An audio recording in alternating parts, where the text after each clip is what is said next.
Secretary హిందుత్వవాది karate Kalyani గారు, తనతో కూడా ఒకసారి మాట్లాడదాం. కళ్యాణి గారు నమస్తే అండి.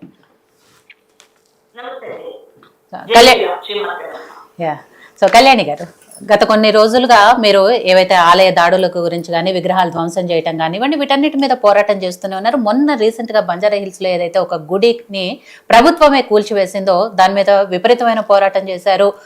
అండ్ నాకు తెలిసి ఆ కేసు కూడా నమోదైంది. ఏవన్గా మీరే ఉన్నట్టున్నారు ఆ విషయంలో, రైట్? సో అంటే అసలు ఏం జరిగింది అనుకోవచ్చు అక్కడ? ఎందుకంటే ఎన్నో సంవత్సరాల నుంచి అక్కడ ఉన్న భక్తులు ఆ ఆలయానికి వెళ్తూ ఉన్నారు. 60-70 సంవత్సరాల చరిత్ర కలిగిన ఆ గుడిని ప్రభుత్వం ఇప్పుడు ఆల్ ఆఫ్ సడన్ ఎందుకు కూల్చివేసింది అనుకుంటున్నారు? ఏం జరుగుండొచ్చు? ఇది రజాకార్ ప్రభుత్వంలో ఉన్నాం కాబట్టి ఇలా చేస్తున్నారు అన్నారు. ఈ కాంగ్రెస్ ప్రభుత్వాన్ని వెనకేసుకొస్తున్నారు. కాంగ్రెస్ వ్యక్తి కాబట్టి అయినా పర్వాలేదు, ఎవరి ప్రభుత్వం ఉంటే వాళ్ళు వెనకేసుకొస్తారు, అది కామన్. కానీ అమ్మవారి విగ్రహాన్ని ధ్వంసం చేసేసి ఎక్కడో తరలించేద్దాము అని వాళ్ళు అనుకున్నారా లేదని పక్కన పెడితే అండి, గుడే లేదన్నారండి ముందు. తర్వాత ఇప్పుడు ఆయన ఒప్పుకున్నారు, ఎవరో కొంతమంది కొన్ని ఏళ్ళుగా తెచ్చి పూజించుకుంటున్నారని. ఏమంటే 200-300 గజాల్లో ఉన్నా కూడా అమ్మవారేనండి. ఒక్క సెంటులో ఉన్నా కూడా, 100 సెంట్లలో ఉన్నా కూడా అమ్మవారే. ఇప్పుడు ఆ గుడిని చూపించి బూచిలాగా చూపించి ఏదో చేస్తారు అనుకుంటున్నారు వీళ్ళందరూ, ఎవరికి వాళ్ళే క్లెయిమ్ చేస్తున్నారు అంటున్నారే. కానే కాదు, గుడిని మేము గుడి వరకే క్లెయిమ్ చేస్తున్నాం. 12 ఎకరాలు ఎవరు క్లెయిమ్ చేయలేదు. ఆ 12 ఎకరాలు కబ్జా చేద్దామని ఎవరు అనుకోలేదు. ఓన్లీ గుడి వరకే మాట్లాడుతున్నారు. గుడి ఉన్నప్పుడు మీకు నిజంగా చిత్తశుద్ధి ఉంటే అమ్మవారి గుడి చేశాము, మన ఏదైతే ముత్యాలమ్మ గుడి అద్భుతంగా మేము కట్టాము, మళ్ళీ ఇక్కడ ఎవరెవరికి చిలుకూరు వాళ్ళకి చిలుకూరు బాలాజీ టెంపుల్ గురించి మేమే పోరాడి మేమే అన్ని చేయించాము, మా ముఖ్యమంత్రి గారు చాలా గ్రేట్ అన్నారు. మేము ముఖ్యమంత్రి గారు చాలా గ్రేట్ అయితే ఒక పని చేయండి సార్, అసలు అంత ఆడపిల్లలు బోనం ఎత్తుకుంటుంటే ఆపాల్సిన అవసరం ఏంటి? తెలంగాణ సంస్కృతిలో పోలీసులు ఏ విధంగా 16 సెక్షన్ల కింద నా మీద ఎందుకంటే కేసు పెట్టారు, నాతో పాటు ఒక 26 మంది మీద 24 మంది మీద ఇప్పుడు ప్రజెంట్ ఇంకా చాలా పేర్లు కూడా యాడ్ చేస్తామంటున్నారు. అంటే మీ ప్రభుత్వంలో ఆడవాళ్ళకి రక్షణ లేదు, అమ్మవారికి రక్షణ లేదు. కనీసం ఆడపిల్లలుగా వెళ్ళి బోనం ఎత్తుకొని వెళితే, ఆ బోనం ఎత్తుకుంటే ఇప్పుడు గుడి కోసం మేము వెళితే ఆ ప్లేస్ కోసం వీళ్ళందరూ వచ్చి రాజకీయాలు చేస్తున్నారని మాట్లాడుతున్నారు మీ నాయకులంతా. కనీసం ఇంతకాలంగా పోరాటం జరుగుతుంటే ఆ గుడి మీద అంత చిత్తశుద్ధి ఉంటే, నేను భక్తుడిని అంటే రేవంత్ రెడ్డి గారు ఇమ్మీడియట్ ఒక 500 గజాలు 1000 గజాలు మాకు ఇచ్చేయచ్చు కదా, గుడి కట్టికి ఇచ్చేయచ్చు కదా. ఇప్పుడు మీరు చెప్పినట్టుగా ముత్యాలమ్మ గుడికి 1200 కోట్లు ఎంతో రిలీజ్ చేస్తున్నారు మీరే, 1300 కోట్ల దగ్గర. మరి 1300 కోట్లలో 1 కోటి రూపాయలతోనే గుడి అయిపోతే అంతవరకు కూడా అవసరం లేదు, అంత పెద్ద గుడి కూడా కాదు. మరి ఆ గుడి కట్టేసి మాకు ఇచ్చేయచ్చు కదా. మరి అంత చిత్తశుద్ధితో ఉంటే మమ్మల్ని ఎందుకు కొట్టించడం, చెట్టించడం, తిరిగి మా మీద నేనే వెళ్ళి మారణాయుధాలు అంటే బోనం మారణాయుధమా సార్? వాళ్ళ దృష్టిలో బోనం మారణాయుధమా? ఏమనుకుంటున్నారు అసలు? అంత అసలు వాళ్ళ పద్ధతి కానీ ఇవ్వండి. ఎఫ్ఐఆర్ నా చేతిలో ఉంది. ఎన్ని సెక్షన్స్ పెట్టారు తెలుసా? ఇందులో ఘోరమైన సెక్షన్స్ పెట్టేశారు. ఏంటంటే పీడీపీపీ యాక్ట్ కూడా. అంటే మేము మారణాయుధాలు ఏం కలిగి ఉన్నాం? బోనం మారణాయుధమా? కాంగ్రెస్ ప్రభుత్వం ఏం చేస్తుంది? రజాకార్ ప్రభుత్వాన్ని ఎవరు చూడలేదు, కానీ ఇప్పుడు రజాకార్ ప్రభుత్వం చేస్తున్నట్టుగానే చేస్తున్నారు ఇదంతా. ఈ విధ్వంసం ఏంటి? ఇదంతా ఇంత గట్టిగా మమ్మల్ని అందరూ ఆపడం ఏంటి? ఆడపిల్లలకి కడుపులో తన్నేసి ఆ రోజు నేను కింద పడిపోయాను, నాకు కళ్ళు తిరిగి నాకు హెల్త్ బాగాలేదు ఒక వారం రోజులుగా. అయినప్పటికీ నా అమ్మవారి కోసం నేను వచ్చినప్పుడు ఆ తొక్కిసలాట ఫోటోలు వీడియోలు అన్నీ ఉన్నాయి క్లియర్ గా. వాళ్ళు ఎంత ఘోరంగా అడ్డుకున్నారు. అదేనా ప్రభుత్వం చేసే పని? ఓన్లే బోనం తీసుకొచ్చారు, బోనమైనా పెట్టుకోనివ్వండి. అమ్మవారి గుడి ఉందని మీరు కూడా ఒప్పుకుంటున్నారు. మరి మీరు ఒప్పుకున్నప్పుడు గుడి ఉన్నప్పుడు గుడి దగ్గర బోనం ఇవ్వడం ఆచారమే కదా, ఆనవాయితీ కదా. ఆడపిల్లలు శ్రావణ మంగళవారం నాడు బోనం ఇస్తే మీకేంటి ప్రాబ్లం వచ్చింది? మీ ప్రభుత్వానికి ఏం ప్రాబ్లం వచ్చింది? అక్కడ మేమేమైనా 12 ఎకరాలు మాకు ఇచ్చేయండి మొత్తం గుడికి ఇవ్వండి అని ఎవరైనా అడిగారా? మీరెవరో బడాబాబుకి 12 ఎకరాలు ఆక్షన్ వేయడానికి రెడీగా ఉన్న పేపర్ మా దగ్గర ఉంది, ఆక్షన్ వేసేస్తున్నారు. మళ్ళా చెప్తున్నామండి, ఆ గుడి మాకు కావాలి, గుడి మాకు కట్టివ్వాలి, గుడి ఎవరైతే కూలగొట్టారో వాళ్ళే ప్రాణ ప్రతిష్ఠ చేయాలి, లేదా అరిష్టం, ఖచ్చితంగా అరిష్టం జరుగుతుంది. ఇంకొక విషయం ఏమి చెప్పమంటారా? ఆ గుడి ప్రకారం మీరు ఏదైతే కడదాం అనుకుంటున్నారో, ఏ బడాబాబుకి అంటగడదాం అనుకుంటున్నారో, ఎవరికి ఆక్షన్లు ఇద్దాం అనుకుంటున్నారో, అక్కడ బడి కానీ లేకపోతే ఏదైనా కాలేజ్ కానీ ఇన్స్టిట్యూషన్స్ కానీ ఇలాంటివి రావాలి, మంచివి ఏమైనా రావాలి.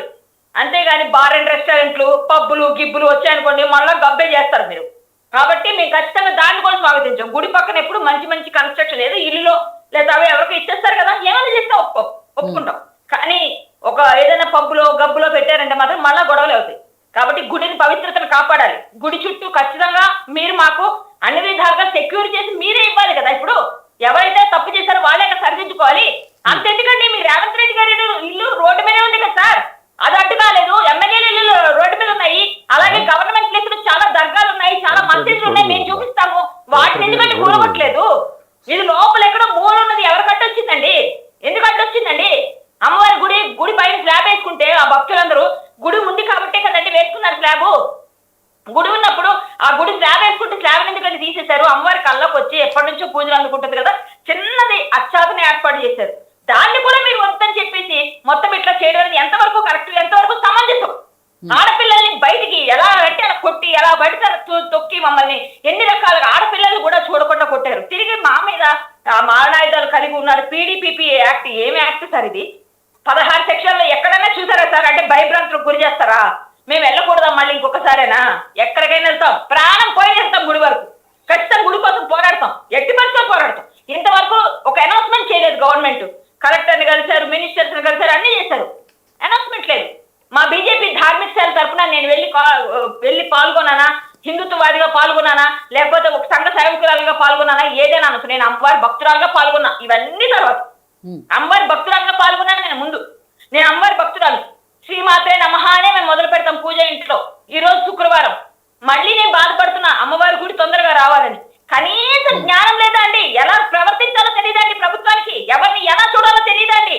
ఆడపిల్లల్ని బోనమెత్తుకున్న వాళ్ళని అంత హింసిస్తే ఆ జోగిని శ్యామల్ గారు లాస్ట్ టైం అనలేదా అండి ఈ ప్రభుత్వం ఎందుకు ఇట్లా చేసిందని? అనగానే భయపడి రెండోసారి కొంచెం వాళ్ళకన్నీ చేశారు నీట్ గా అరేంజ్మెంట్స్. అంటే గుళ్ళు జోలికి వస్తే మీరు ఏదైతే అసలు కాంగ్రెస్ ప్రభుత్వమే కాళ్ళకి గ్రేస్ చేసే ప్రభుత్వం. క్లియర్ కట్ గా రేవంత్ రెడ్డి గారు ఎవరికి గ్రేస్ చేస్తారు అంటే ఖాన్స్ కి. క్లియర్. హిందుత్వానికి ఎవరికి సపోర్ట్ లేదు. సపోర్ట్ ఉంటే ఇలా ఉండదు కదా, ఇలాంటి పరిస్థితి ఉండదు కదా మాకు. ఎట్టి పరిస్థితుల్లో చెప్తున్నామండి, మాకు 48 hours అన్నారు, కనీసం ఇంకా అనౌన్స్మెంట్ రాలేదు. మేము రేపటి నుంచి మళ్ళీ ఉద్యమాలు మొదలు పెడతానే ఉంటాం. మాకు ఎంత మమ్మల్ని అరెస్ట్ చేస్తారో చేసేయండి. అతని చేతిలో హోమ్ మినిస్ట్రీ ఉంది కాబట్టి ఇన్ని కేసులు బనాయించారు. రేవంత్ రెడ్డి గారు మీకు షేమ్ అండి. ఆడపిల్లల మీద ఒక ఆడపిల్లని ఏమని చేసి పోరాటం చేసినందుకు మీరు ఖచ్చితంగా ఇంత ఘోరంగా నా మీద ఇన్ని ఘోరంగా ఏ పనిగా పెట్టి మగవాళ్ళు అంతమంది ఉన్నా సరే ఆడపిల్ల ఇంత గట్టిగా పోరాటం చేసినా మీరు ఒప్పుకున్నారు. అంతే కదా దాని అర్థం. ఏ వంక కరాటేగా లేనని పెట్టి 16 సెక్షన్లు, 12 సెక్షన్లు, 13 సెక్షన్లు అండి. అసలు ఏం సెక్షన్స్ అండి అవన్నీ? అసలు మేము ఏం చేస్తామని? అంత తప్పేం చేస్తాం? బోనం ఎత్తుకొని అమ్మగారికి పూజ చేయడం తప్ప, మా గుడి కోసం మేము ఫైట్ చేయడం తప్ప, మా రైట్స్ కోసం అడగడం తప్ప. అంటే మాకేదా వాక్ స్వాతంత్రం లేదా? వాక్ స్వాతంత్రం మాకు రాజ్యాంగం కల్పించలేదా? ఇది రజాకార్ ప్రభుత్వం కాబట్టి మరి ఇంకేం ప్రభుత్వం? కాంగ్రెస్ ప్రభుత్వం అనగానే రజాకార్ ప్రభుత్వం అంటారు జనరల్ గా. ఇప్పుడు నేను మొన్న చూశాను క్లియర్ గా. ఇంత ఘోరం ఎక్కడ లేదు, ఇంత అమానుషం ఎక్కడ లేదు. దానికి మీరు వెనకేసుకొచ్చి వీళ్ళు ఎలా క్లెయిమ్ చేస్తారు, వాళ్ళు ఎలా క్లెయిమ్ చేస్తారు మీరు చెప్తున్నారు. కళ్యాణి గారు, కార్తిక్ గారు, నిజానికి కళ్యాణి గారు ఇవాళ స్టూడియోకే రావాల్సి ఉండే, బట్ ఆవిడ ఆరోగ్యం బాగాలేదని లాస్ట్ మినిట్లో ఆన్లైన్లో వస్తానని చెప్పారు. అలాంటిది ఆ హెల్త్ బాగోకనే కూడా ఆవిడ మొన్న అమ్మవారికి బోనం ఎత్తుకున్నారు. ఆ పరిస్థితుల్లో కళ్ళు తిరిగి పడిపోయే పరిస్థితులు, ఆ విజువల్స్ అన్నీ కూడా మనందరం కూడా చూసాము. అలాంటి వాళ్ళ మీద 16 సెక్షన్ల కింద కేసు నమోదు చేశారు. అట్ ద సేమ్ టైము ఆ బోనం ఎత్తుకున్న మహిళలు, ఆడబిడ్డలందరినీ కూడా అడ్డుకున్నారు. అవి మారణాయుధాలు అని చెప్పి క్రియేట్ చేస్తున్నారు. ఏ విధంగా అవి మారణాయుధాలు అవుతాయి? ఇందాక మీరు చెప్తూ చాలా గొప్పగా చెప్పారు. 20 కోట్లు ఇచ్చింది ప్రభుత్వం బోనాల పండుగ. కానీ బోనం ఎత్తిన మహిళల్నే మీరు అడ్డుకున్నప్పుడు మీరు 20 కోట్లు ఇచ్చే లాభం, 100 కోట్లు ఇచ్చే లాభం? అయితే మేడం, ఇంతకుముందు మేడం మాట్లాడుకుంటూ నేను భక్తురాలని అన్నారు. మేము నాస్తికులమా? మేము కూడా భక్తులమే. మేము నాస్తికులం కాదు. మేము కూడా పొద్దున్న లేచి పూజనే చేస్తాం. మేము కూడా పొద్దున్న లేచి దేవుడికే దండం పెడతాం. మేము దయ్యానికి దండం పెట్టాం. మేము కూడా దేవుడికే దండం పెడతాం. అయితే నేను భక్తురాలని, నేను గుడి కడతా, నేను చేస్తా, ఇదే బంద్ చేయాలి మేడం. నేను ఒక సూచన చేస్తున్నా. దేవుడి విషయంలో నేను అనేది మంచిది కాదు. దైవాధీనం ఏమి జరగాలో అది ఖచ్చితంగా జరుగుతుంది. ఎలా జరగాలో కూడా